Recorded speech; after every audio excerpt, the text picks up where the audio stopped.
በአዲስ አበባ ከቅርብ ጊዜ ወዲህ እየተለመደ የመጣው ዝቅተኛ ገቢ ላላቸው ዜጎች ማዕድ የማጋራት ተግባር ወደ ባህልነት እየተሸጋገረ ይገኛል። የትንሣኤ በዓልን ምክንያት በማድረግም የአራዳና የኮልፌ ቀራኒዮ ክፍለ ከተሞች ባለሀብቶችንና በጎ ፈቃደኛ ነዋሪዎችን በማስተባበር በዝቅተኛ የኑሮ ደረጃ ላይ የሚገኙ ዜጎችን ማዕድ አጋርተዋል። የአራዳ ክፍለ ከተማ ዋና ስራ አስፈጻሚ አቶ ጌታሁን አበራ በዝቅተኛ የኑሮ ደረጃ ላይ የሚገኙ ዜጎችን የማህበራዊና ኢኮኖሚያዊ አገልግሎት ተጠቃሚነት ማረጋገጥ የመንግስት ተቀዳሚ ዓላማ መሆኑን ገልጸዋል። ሰው ተኮር ስራዎች አሉ፣ ዜጋ ተኮር ስራዎች አሉ።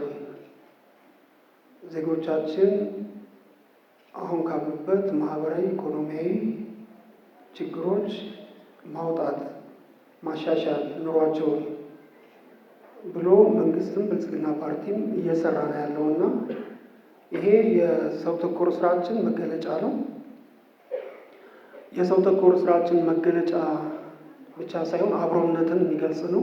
የኮልፌ ቀራኒዮ ክፍለ ከተማ ዋና ስራ አስፈጻሚ ወይዘሮ ኒመተላህ ከበደ ለአቅመ ደካማ ቤተሰቦች ማዕድ ባጋሩበት ወቅት ባለሀብቶችንና በጎ ፈቃደኞችን በማስተባበር በዝቅተኛ የኑሮ ደረጃ ላይ የሚገኙ ነዋሪዎች በዓሉን በደስታ እንዲያሳልፉ በማሰብ የተዘጋጀ እንደሆነ ተናግረዋል።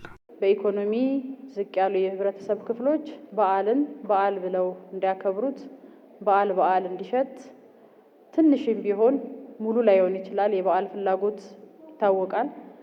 የተወሰነ የበዓል ፍላጎትን ሊያሟሉ የሚችሉ ግብአቶችን የክፍለ ከተማው አመራር ባለው አቅም በዙሪያው ያሉ አቅም ያላቸውን ዜጎች ወይም ነዋሪዎች አስተባብሮ በክፍለ ከተማችን ሁሉም በዝቅተኛ ኑሮ ደረጃ ላይ ያሉ ዜጎችን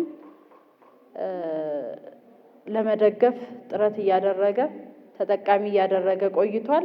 ባለሀብቶችን በማስተባበር ከበዓላት ውጪም ጭምር ማዕድ የማጋራትና የመረዳዳት ተግባር ከፍ እያለ መምጣቱንና በቀጣይነትም ተጠናክሮ እንደሚቀጥል ተገልጿል። እንግዲህ ባለፉት 9 ወራት ውስጥ አጠቃላይ በማዕድ ማጋራቱ ብቻ ብንወስድ ከ77,000 በላይ የክፍለ ከተማችን ነዋሪዎች ማዕድ ማጋራት ተችሏል።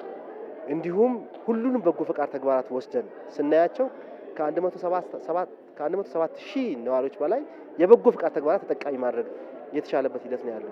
ይሄን ወደ ብር ስንቀይረው ከ744 ሚሊዮን ብር በላይ ከሀብት በማሰባሰብ በጎ ፈቃዶችን በማስተባበር የተሰራ ስራ ነው ማለት ነው። የክፍለ ከተማችን ከ12,500 በላይ አቅመ ደካሞችን የመደገፍ ስራ እንሰራለን።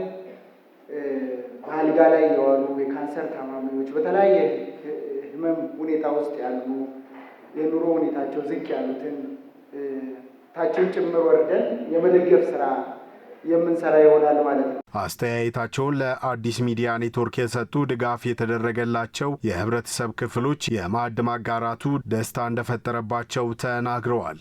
አግኝቼ እኮ አላውቅም። የኔ እናት ድንገት መጥቼ ነው። እግዚአብሔር ይጠብቅልኝ፣ መድኃኔዓለም ይጠብቅልኝ። እሱ ነው የሰጠኝ። እሱ ይጠብቃችሁ፣ አውሎ ያግባልኝ። ይህን መንግስት አውሎ ያግባው። በዓል ሲሆን እንደዚያው ሁልጊዜ ይጠሩኛል፣ ያስታውሱኛል።